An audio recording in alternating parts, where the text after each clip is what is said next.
Welcome to the Progressive Mindset Podcast with your host, Natalie Potts. Each week, I'll be bringing an inspiring message or person to help you unlock creating a life full of energy, action, impact, and happiness. And today, I'm really excited to share an episode of an Insta Live that I did earlier in the week with Jack Simmons, who is a hypertrophy coach. We shared all around mental health, being the best you can be, building a business, being in a business, life, goal setting, and so much more. So let's get straight into the episode. Enjoy. Do you want to just kind of introduce yourself, let everyone know who you are, sort of what you do, and give yourself a little bit of background as well?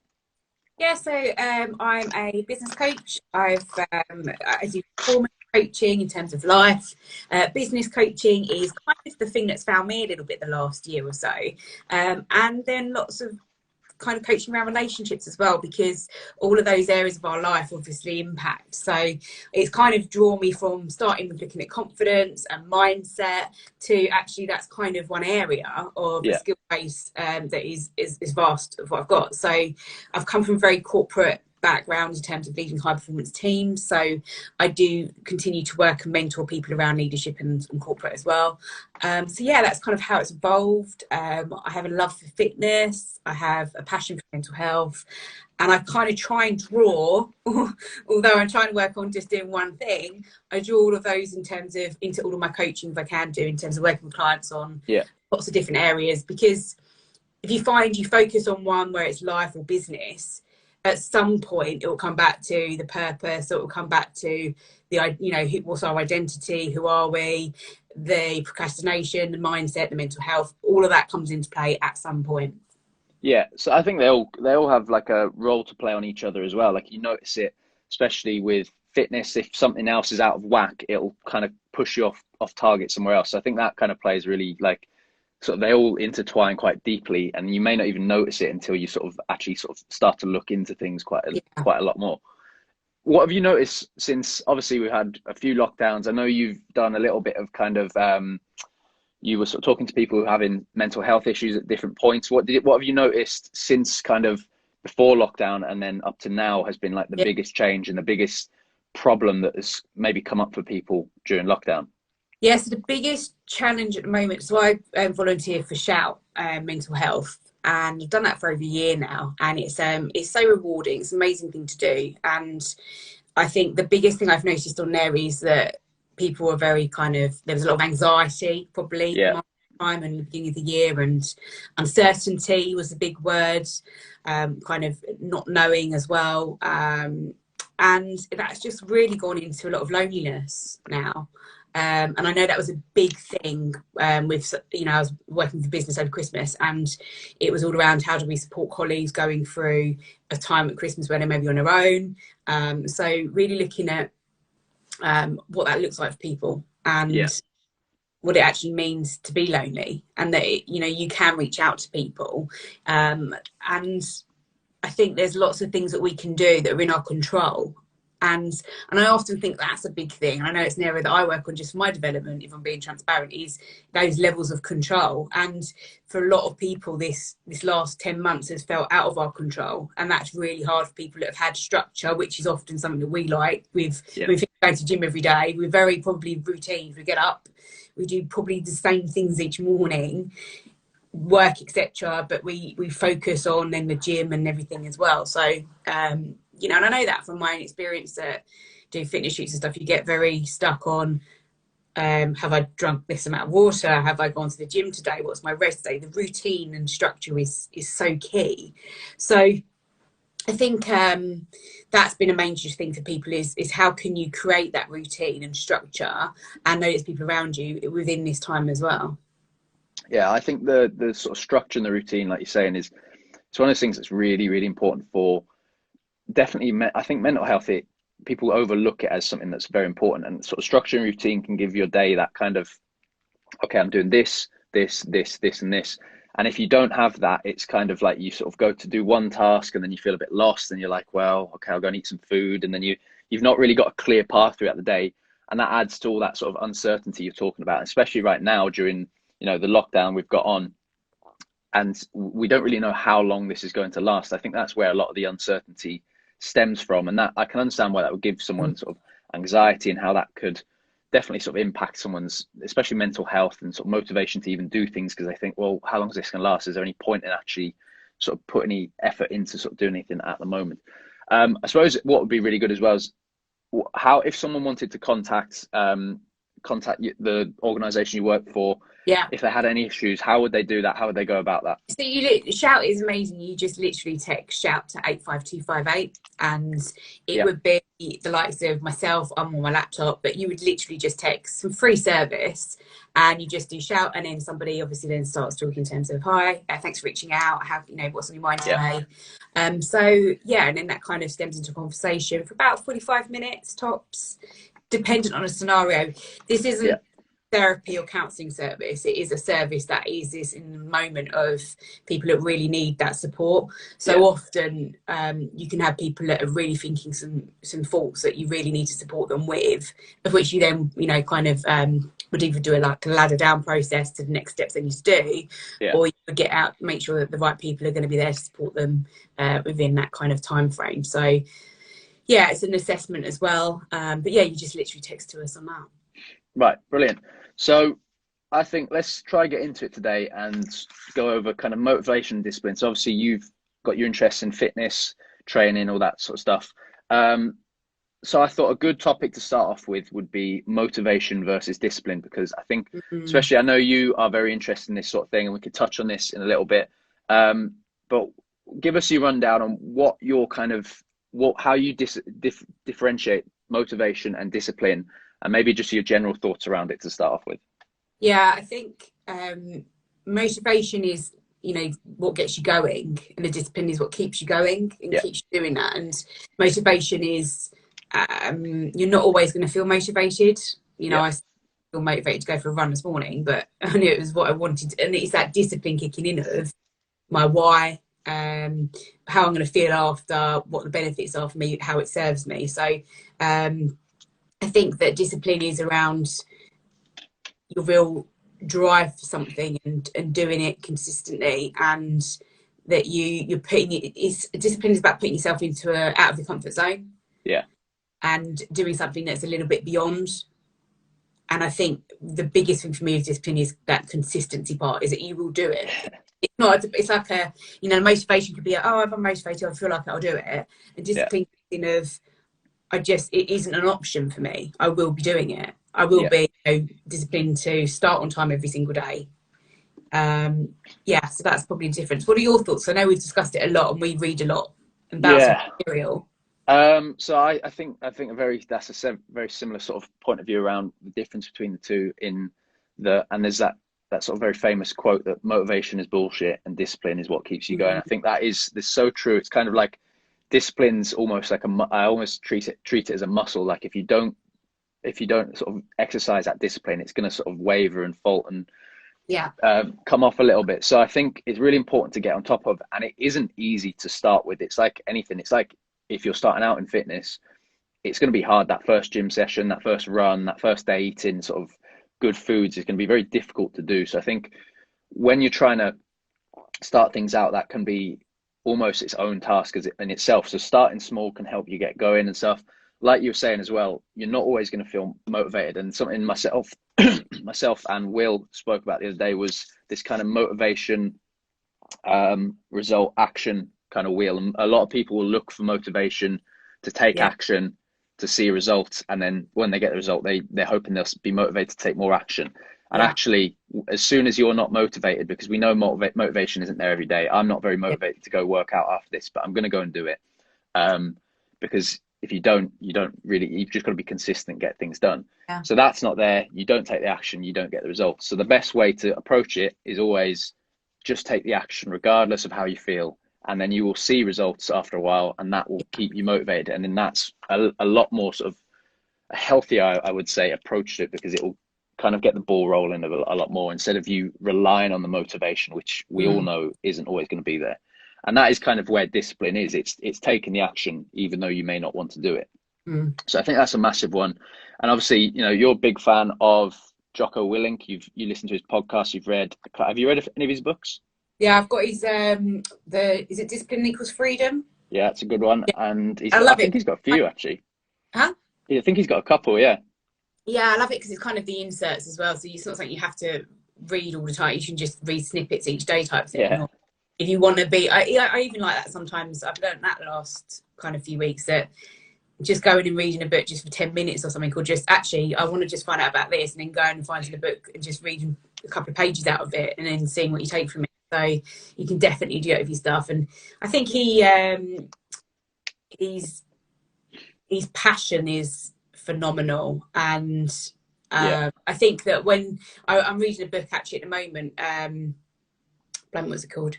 I'd have to check. And it's about, again, the Navy SEALs. And Yeah. their levels of discipline are just on another level. And it just makes you reframe your life and perspective on what you have.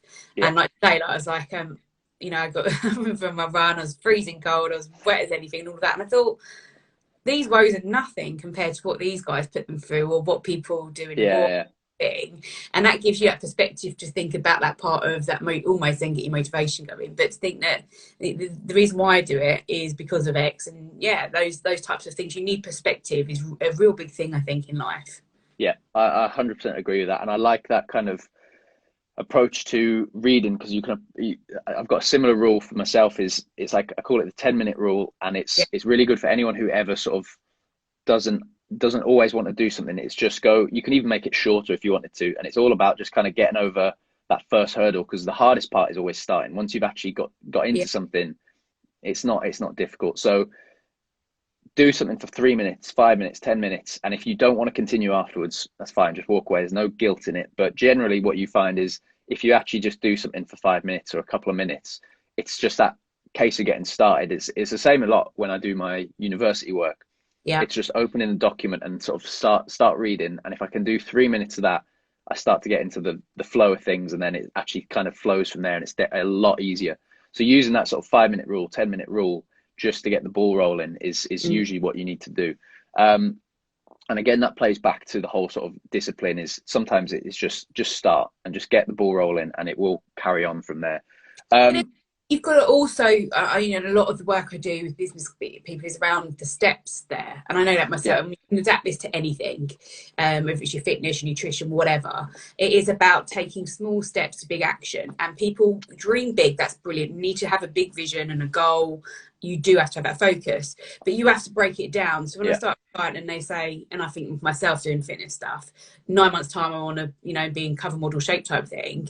Great, right? So what's 6 months? What's 3 months? What's 2 weeks? yeah, And really breaking down those steps, because if you do not do that, that's when people procrastinate or they overthink, they put it off, procrastination, but they don't take action, like you said. Just that first step, and that interlinked with the one thing. And that's a great book by Gary Keller, actually. But just I have to keep listening to that to remind myself. But I guess where I have such an energy for doing what I love, you just get drawn into so much. So you have to learn to say things like no, and you have to learn what's important yeah. and one thing. And you, like I said, you adapt that to anything, whether that's your fitness, your nutrition, or everything. That you start with the small and then build on it. Hmm. Yeah, I think that's a good point as well. Is that you a lot of time you can set really big goals, and I think that actually is really good to sort of set a goal that's maybe a bit outside of your comfort zone, so that Mm. it kind of pushes you to take action. But if you look at that goal that is already is a bit too big for yourself, and trying to attack it all at once, you're just never going to it's going to become so overwhelming, and you're going to just stop because it's just like I can't do that. Yeah, But actually setting, the way I've always done it, and the way I think I'm one of my sort of strengths is I'm quite good at goal setting and getting to a goal. And I know that if I set a goal, I will achieve it. And I've never really done it on paper, but in my head, I go, well, I want to get to this place. How do I do that? What do I need to achieve? Do I need a qualification for it? Do I need to do a yeah, certain amount of things? And you kind of reverse engineer it to where you are now. And then you've got all these little baby steps in between. And then actually you find that maybe even step one, just kind of, let's say it's fitness, for example. Step one is just, I need to start going to the gym. And you actually find that within that step, there is steps in between it. So it might be kind of like, oh, I need a couple of workout clothes. I need to go and join the gym. I need to find somewhere I'm going to be comfortable with. And they're all tiny steps. But if you do them all consistently, it's just like stepping stones to get to where you want to be. And you do find on the way you kind of falter a little bit, and you'll find new things pop in. You go, okay, I need to account for this and that. But you're going to be a lot more accurate in hitting your goal if you sort of break it up in little steps, and you actually might even find, oh, okay, that wasn't the best approach. Maybe if I do this instead, and you find a way to get in there. It's kind of like if you were throwing a dartboard at a dartboard with a blindfold on. If you don't set that clear goal and kind of remove the blindfold and any barriers in your way, you're not gonna reach it in the same way.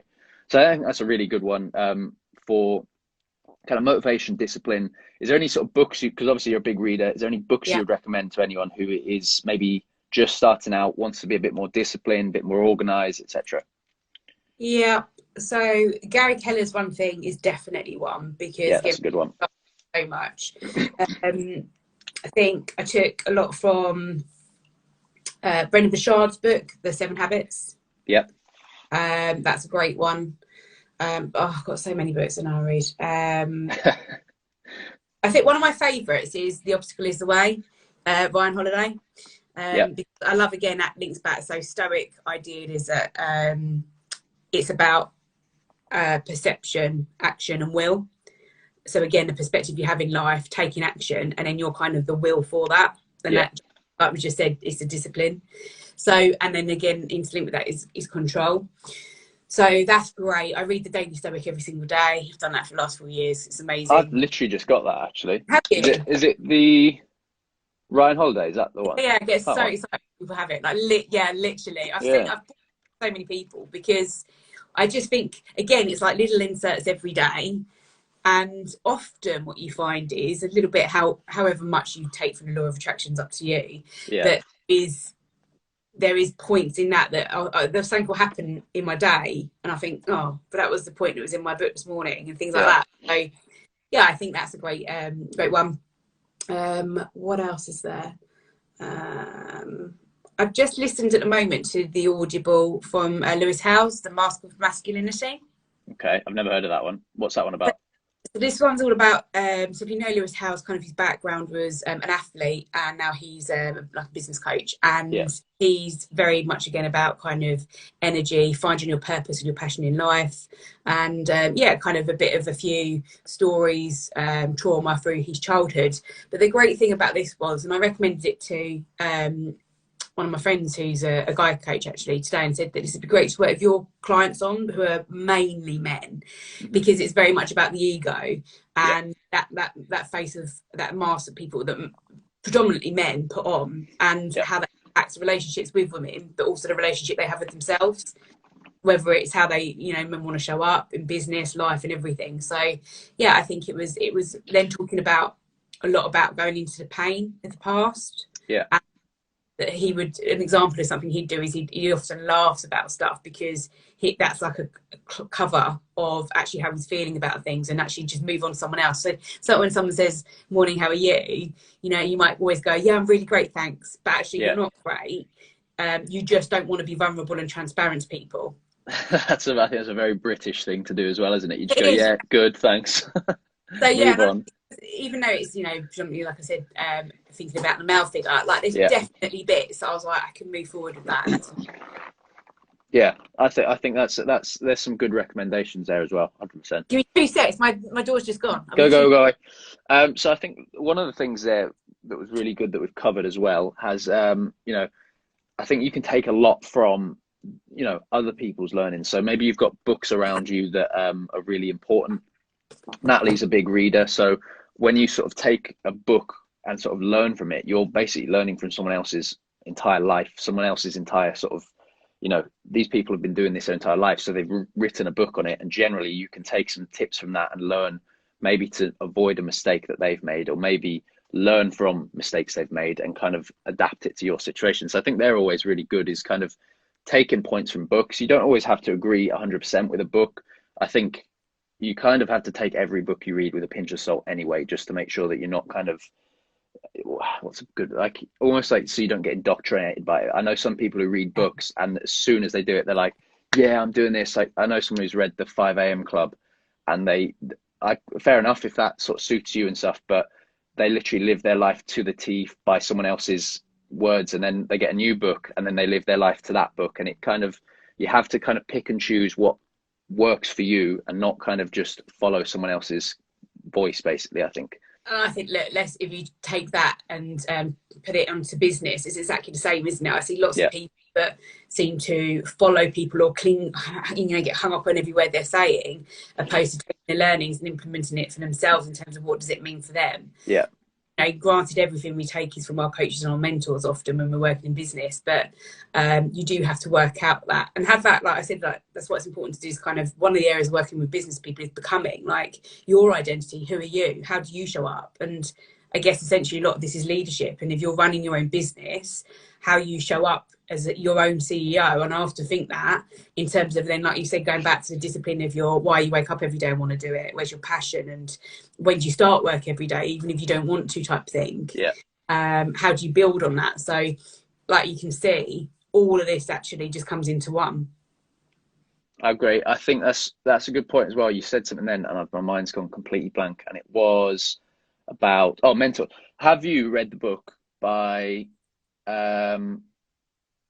not Russell Brand, that's his name. Some people aren't a massive fan of him. But he's got a book called Mentors, and that's a really good book. And I think it's kind of about how, whether you sort of are working with someone actively or you kind of aspire to be like someone, you can take a lot from their learnings and sort of use them to sort of get better at certain tasks. So he talks about going to jiu-jitsu. So one of his mentors there is his teacher in jiu-jitsu. You know, he's got a trainer, for example. You know, all these people who have an influence on his life in a different way are kind of mentors in his life. And I think that kind of reflects on what you've just said there as well. But I like that book quite a lot. His podcasts are phenomenal. And again, look, whether you like him or not is irrelevant to the point, actually. The same as I don't particularly always like Piers Morgan for everything he does. I read his book, some of it, and I didn't read the rest of it. But I took some bits. But I think, there is... he's a great guy, actually. He's very intelligent. He is, and I think he's shown a lot of growth since, like, if you compare him to like 10 years ago, 15 years ago to now, he consistently shows that he is kind of applying all these tips and tricks and kind of this approach to life, that he learns something, he actually puts it into action, and then he kind of grows from it and then goes on to the next step. And I think that's quite a good approach. So yeah, whether you like him or not, I think he's a good resource. And that book Mentors, I didn't take loads from it, but I did kind of enjoy it, and I did sort of get a good listen out of it. So I think that's a good one. What are we on? I know you've limited for time, 25 past. Okay, so let's go on now to mental health. So obviously this is a big one during lockdown. I'm sure everyone in the world has had their ups and downs with mental health, whether you refer to it as mental health or not. Up until maybe, I don't know, 20, I would have said I wouldn't even have like had any issues at all. And then kind of you realize that when I sort of reframed it, it was like, oh, actually mental health is just how you are doing day to day. If you were walking around with a sore leg, it doesn't mean you're like completely like about to die and drop dead, but it just means there is something that's kind of giving you a bit of a twinge, and you maybe need to address it and kind of focus on that for a little bit, and then you can move forward in like the best way possible. So I think mental health is actually more about just how are you doing today? Are you doing well or are you doing poorly? And if you're doing poorly, what can you do to improve that? Or if you're doing well, how can you replicate that to make sure that you're doing good in like future days? So it's a big one affecting people now. I'm sure with Shout you have learned like a lot about that, but maybe give some advice or tips that you maybe have applied yourself into situations in life. You don't have to go into the situations themselves, but what sort of tips for people now in lockdown would you say are really good sort of approaches to just being a bit happier and healthier and maybe mentally sound? I think so. The biggest learning I probably learned through lockdown would be you kind of slow down, speed up. And that's because I'm a person that's just non-stop at some points. And actually, I've had my own mental health, which is what stemmed a lot of me doing the last few years around mental health with Shout and having lots of therapy as well. I've tried loads of different types of therapy, which has been phenomenal. So I think you have to be kind to yourself. And when I say that, like, it really niggles me when people say be kind. They don't actually do it, or they just say it for because it's the topic or the thing to do and they want to just look great. You have to, like anything, you have to make that true to you, and you have to have integrity when you say be kind, and Yeah. your actions basically is what I'm saying here. Your actions have to show that. Yeah. And so I think you have to be kind to yourself, you have to be kind to others. I think you need to slow down, speed up in everything, and I think that's shown this last year, that you don't have to, it's doing the right things. You don't have to sometimes do what everybody else wants you to do. I think there's been a lot that's come through around the social media pressure. I know we've touched on it earlier, that, you know, people feel a lot of pressure around social media. It's insane. So again, one thing, like we said, is just not kind of following people that don't serve you. And that sounds silly, but people still do it. People still follow Kim Kardashian and stuff. And I just think that, just for me, I've got no interest in someone like that. She doesn't inspire me or motivate me. Would I like my life like that? I'd like a nice glamorous side, but that not really. So I think you have to do the right things for you as well, and not others with social media and the kind of society's expectation of you, whether that's everything in life. So Yeah. and I think you have to, probably the hardest thing is being honest with yourself at where you're at with your mental health. I think that's the hardest thing. And a bit like I was saying, that mask of masculinity, that men can put that on a lot, and because they want to seem strong, whether it's for their, you know, partner, their family, in their business, whatever, they want to show up in that certain way, because that's what we've made society. Society makes a person feel like a man feel like that, when it doesn't have to. A man saying, I'm not feeling great today, or you know, I'm really, you know, I've got a friend actually who he just rings me up and I'm really anxious at the moment, and I'm like, and then so I couldn't talk immediately yesterday, but I just rang back and I'm like, talk me through what's going on. And we did a good chat, and at the end of it, he was like, "Oh, thanks for listening. I really appreciate it. Like, I really appreciate it." And that's what it is sometimes. And I find that a lot of time, you can't help all the time. I might feel half the time with shout stuff, I've just made no difference to that person's life. Yeah, I get the feedback, and they've come back at me and said that changed my day. That changed, you know, it changed everything for me. Thank you, just because I've listened. And I was listening again to something yesterday that, you know, it sounds silly, but we keep saying to ourselves, we have two ears and one mouth for a reason. I'm obviously not doing enough of that now, but we listen more to other people. Yeah. And that's sometimes hard as well. So I think if you've got those two things of being honest with yourself with mental health and listening more to others, that can be a massive help in itself. So, you know, we say about what you can do and what you can control. If you go for a walk at the moment in time, but like you said, just jump on a FaceTime or jump on a call with someone. I think there's big things, and this was what I was saying, I took from the Brendan Burchard, is just, you know, what's your daily note of appreciation or gift or a thank you of gratitude to somebody. And gratitude's a way of life, and it's a way of being. It's not just a tick box. I've said 3 things I'm grateful for each day. You have to do more than that.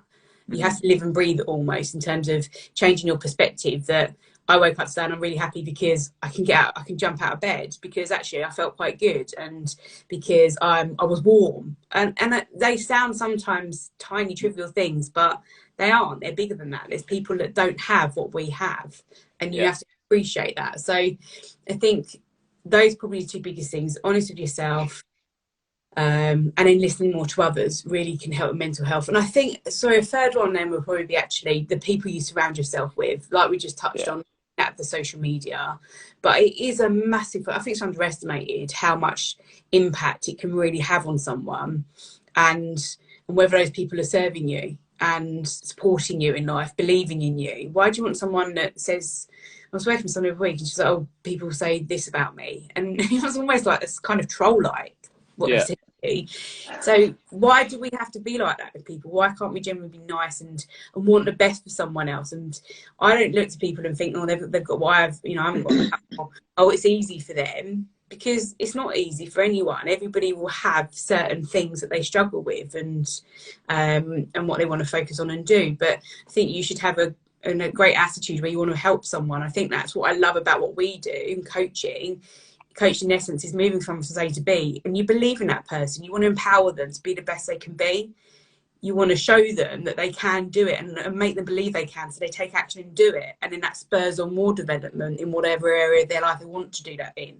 Yeah, that's a big about a coach for sure. Whether you know, like you yourself, when you're transforming people and changing their lives from that perspective, it's more than just a transformation of their body. it's beyond that. That's just the aesthetic. That's a tiny little bit pinch point of that's what it is. It gets to the point, and we made a laugh and joke about it on a call the other day, that men want better sex, or women want to feel sexy with their guy, or they want to feel good in a bikini, or they want to. Yeah.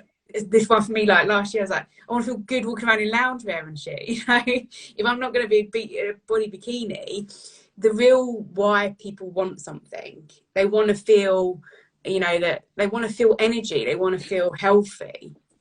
I agree. I completely agree with that. I think a few things you've said there then. So number one is about sort of there being a deeper reason into why you're doing stuff. So people will come to myself and they'll say, oh, I want to get like really lean, I want to get 6-pack. And actually, whether they know it themselves or not, that's not their goal. Their goal is to feel more confident. Their goal is to, when they go to the beach next year, not worry about taking their top off or something like that. And it's actually, it's a lot deeper rooted. And when, this is kind of why I really like the way sort of coaching is going from, it's moving a little bit more from PTs to a bit more support around the clock. So online coaching is because you only get that support with a PT while you're in the gym for that 1 hour, and they're counting your reps in and out sort of the session. But actually, a lot of the stuff is a lot deeper rooted than that. And sort of going to a PT at the end of the week and going, oh, I didn't do my diet, I didn't do too well on this and that, and then just kind of going, well, you know, here's some tips, do better this week, and then having no support until you get to the rest of the week. You might actually find that there was something that you could have brought up and said, oh, have you got any advice for this? And they go, yeah, have you tried XYZ? And then you can kind of go, oh yeah, I didn't think about that. And in the moment, it's really helpful. But it's more than just that 1 hour block when you're in the gyms. I think that's really massive, is kind of how people approach stuff. And it's actually more, I would say coaching is more about the sort of relationship and the personal experience you give someone, and kind of the advice you can give them that isn't fitness related. I would say it's more that than actually what is kind of like, here, do this exercise, eat this food, because people have reasons why they overeat, or they sort of binge on junk food, or they don't feel confident. And it's your job to kind of dig into that and find out what are those reasons, and how can I help you get around those. It's not just, here's your workout plan, here's your food plan, let's go kind of thing. There's a lot deeper rooted. In terms of what you said about kind of being able to just talk to people, and I think I completely agree as well. Men, and I know myself, I've been in a situation where I've bottled things up to the point where actually it kind of overflowed, and then I was just like, why didn't I just say something earlier, and I would never have been in this position. And you kind of push yourself back yourself into a corner, and then you've got nothing to do other than explode. It's kind of like if you shake up a bottle and just keep shaking that bottle and it keeps just bubbling up, it's going to like blow at some point. And you can't really, if you'd have just kind of like let the gas out very slowly and sort of talk to people and stuff like that, it wouldn't blow up. It wouldn't build up all this pressure inside it that it just needs to like blow. So I think that's a massive one, especially for men, but just in general as well. During this lockdown, we don't have that contact with people. We don't have friends that we're going to be talking to all the time, like in person, where you might go down the pub and they might, oh, you don't seem normal today. And you go, yeah, actually, I just feel a bit like shit about this and that. And they go, oh, well, and you just have a bit of a chat. You don't have that. And something that, I've used, and I know other people have suggested to other people, is just go for a walk. We can go out for a walk at the minute. Go have a walk, get on FaceTime, call a friend, just have a chat with them. Like it seems small, but we've got this access to incredible technology. You're nowhere near me at the minute, but we're able to have this conversation. And it's quite nice because it's not like a phone call. I can see how you react to things. I can see you might go, ooh, like when I say something, I'll go, oh yeah, that's really good. And you get that feedback that's a little bit more social. So I think that's a massive one in terms of kind of just keeping just mentally healthy is share things a lot more. Sharing is like so key to kind of keeping that happiness. I think you're right. I think you're right. That book, what was the book again? The Mask of Masculinity. Mask of Masculinity. So I think that's a good one. Great Audible, to be fair. I know we're quite big on those as well. Yeah. There's some audibles you get and then you want to spend the whole time writing things down. You're like, I just need to buy the book. But that's a great audible to listen to. And I think it's this vulnerability part kicking in that is key as well. And like I said, being honest. And I think that, again, that kind of links to what communities are you in, and are those communities growing you, or are they, kind of doing the opposite? And not everything's will be right for you. I think we judge a lot on everything, opposed to saying just letting it go and saying that doesn't serve me, it's not right for me, but it doesn't mean it's not right for somebody else. Same as like I was on a call, I was following an Instagram live the other week, and they were just talking again like this for 20 minutes, half an hour. And a guy was saying, you know, he's got a huge following. You'd look to think, blimey. And he had about 40 people on. And he was like, I don't really care if 500 turn up or 2 turn up, because if I make a difference to those 2, their lives, that's enough for me. And I think when you try to, again, change your perspective on things and what you're doing and the impact you have and the value that you offer and really genuinely serving people and helping them, it completely changes the ball game, opposed to then you worrying about, oh, it should be this and it should be that. For what reason? Just build it. I think that's key. And like what you said there about kind of the people you're helping and the people you're reaching out to and that community you surround yourself with.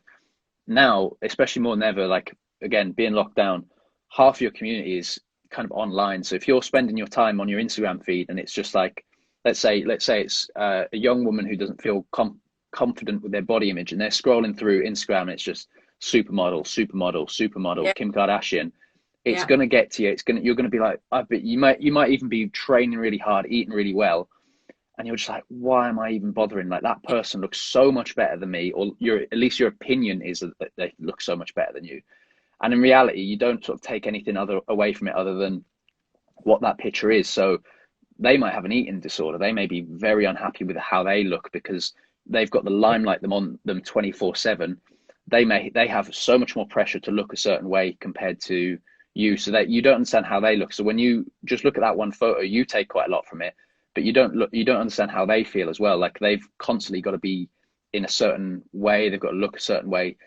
So you need to understand it from that perspective, that, you know, they're probably feeling the exact same as you. But also, if you're only getting these images, mute these people, unfollow them. If it's making you unhappy, get rid of it. Replace it with someone else. Someone said to me ages ago and said the best tip for this year, I think it was at the beginning of 2020, best tip for this year: go through your followers, remove anyone who kind of makes you feel negative in any way, like any way at all. Even if it's like the most minute thing, get rid of them. And then he says, for every person you unfollow, go find someone you really enjoy. So it might be an art account. It might be someone who just shares motivational videos, whatever it is. Just go and follow someone who actually adds something and gives value. And like you're saying, it doesn't matter if I get on here 1 viewer, if I got out of the blue 100,000 viewers, it wouldn't matter, as long as I can kind of give a little bit of value to someone. If someone watches this and watches a 3-second segment that kind of gives them a tiny tip, that's good enough for me. As long as it kind of provides a little bit of value,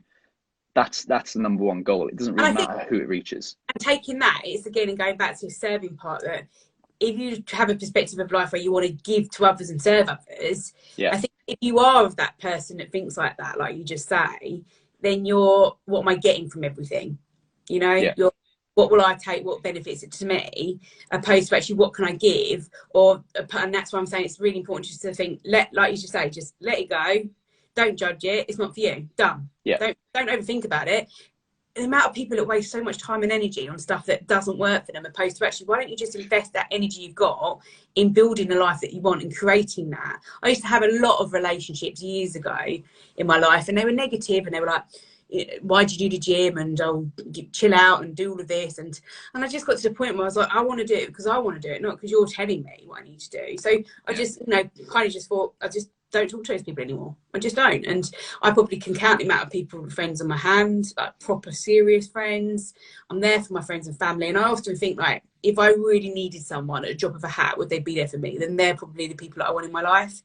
And like, there's times through lockdown I live on my own, and I don't think, I'm not lonely. I think I would like, sometimes I think, oh, I'd quite like to just have chill with someone tonight and have a bit of company. But some people are like, aren't you lonely? I'm like, no, I'm not, because you have to find within yourself that first, that you love yourself and that you feel comfortable being on your own. You have to find that first. You won't find that from anybody else.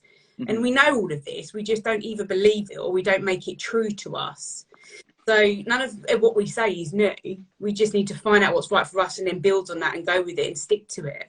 And same with relationships. It's absolutely key. But like us, like, you know, I don't really have anyone that's negative in my life because I choose not to, and I've disassociated myself with them. And a lot of people actually that fill my day like this stuff like this, or their clients and things, I don't really actually physically know them as like I would a friend as such, but I feel that I know them more than other people that have Yeah. been in years, or even some of my family. I think okay, because you gel, you kind of get on well with one another, you have the same mindset. That's that bit, you want the same things, you're driving towards each other, you empower one another. So I'm friends with someone that I was on a mastermind with, and we talk every day by text, we call once a week to catch up, we're kind of accountability buddies in business. Mm-hmm. And we're there for each other when it's like it's a shit day, and it's been crap today, talk to me, what's happening, and that type of thing. So we're there on lots of different levels now, and he'll have a crap day and then I'll have a crap day, and he'll have a good day and I'll have a good day. So there are people around you, when people that, and that's the biggest thing with mental health and loneliness, that there is someone to talk to. Yeah. There is always someone to talk to if it's a business and everything. I think the more you can open up to networking on a great scale, and how it can serve you. And I always say networking, people say, oh, you either like it, you don't, you're great at it, you're not. Well, no, I think that it's a two-way thing like this. Like it helps both of us with business, it helps both of us with our development. But I think look at it in terms of, so what can it do for each other, opposed to I'm networking it because it will get me to there. Yeah. And again, that goes back to that perspective of how can I help others? And when that's that very take-in mindset, like what can I get from this kind of thing? Yeah, well. And touching on books, I think Like a Monk by Jay Shetty was my favourite book last year. I think I've looked at that. That's one of those ones I picked up. I've read a few pages and then I've kind of gone, I'll come back to that at some point. Phenomenal. Put it down. Yeah. Literally put it down. And it gave me so much inspiration in my business, and just a few things as well, and a bit of clarity on things that I thought I did well, but probably need to improve on as well. So, yeah, I think that that's definitely a great one. And I think that people say a lot about purpose in life, and, or with your business, I want to find my niche. I want to know who to work with, and I want to know which coach to have and mentor. Sometimes you overthink all of that, and you just need to go with that moment in time. What's missing for you? What's that gap? And you go and find that, opposed to somebody else telling you, because you're always going to be in search of that then. And sometimes those types of things, notice what you notice. I say a lot. Sometimes those things just hit you and they just come about, but you just need to get out there and keep doing it. I agree. I know you've got to shoot soon, so let's round this up so you're not going to be kind of too short for time. If you could kind of summarize everything from today, kind of very briefly, what would you say is probably the best thing someone could take away from it in terms of just mental health, motivation, keeping sort of disciplined? Believe in yourself and trust yourself. That's very good. That's very concise. People don't believe in themselves enough. Yeah. And they don't trust themselves with that. Half the time I clients, just bloody trust yourself. You know what you're doing. Yeah. I'm here to help you. And the coaching's great, but just trust yourself with some stuff as well. Go and give it a go. If it works, it doesn't, keep going. Yeah, I think that's a good one as well. Like, you think back on everything you've ever worried about, and I reckon 99.99% of things actually didn't happen, or if they did happen, you kind of go, and then you just adapt to it and just carry on anyway. I think that's a really big one. Okay, so I will let you go.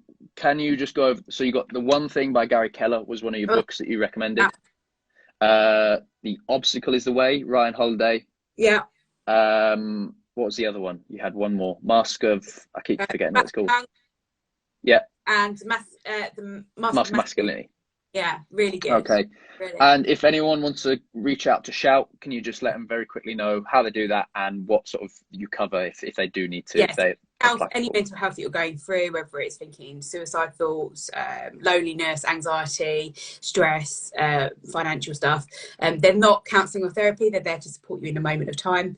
So Shout, you just send a text to Shout at 85258. Brilliant. All right, thank you very much, Natalie. I will give you a message after this once I've posted it. Thanks. And everyone go give Natalie a follow. It's at Miss Natalie Potts Coaching, isn't it? Boom. Yeah. On the ball. Okay, right. I'll let you go and have a lovely day. Hope everyone has a great day, and I'll see you tomorrow. Thank you so much for joining me on my podcast. If you haven't yet listened to the previous ones, please check the link below and join and listen to those. Share your feedback with me, share with a friend. Let me know what you want me to improve and what works really well for you. And please connect me on my social media. I'm at Nasty Pots Coaching everywhere, apart from my Facebook community, which is Your Inner Greatness. So link with me on there and get your 5-Minute Friday newsletter delivered straight to you. Whatever you do, let's take action. Let's have a great day. Let's have a great week. And I will see you in the next episode.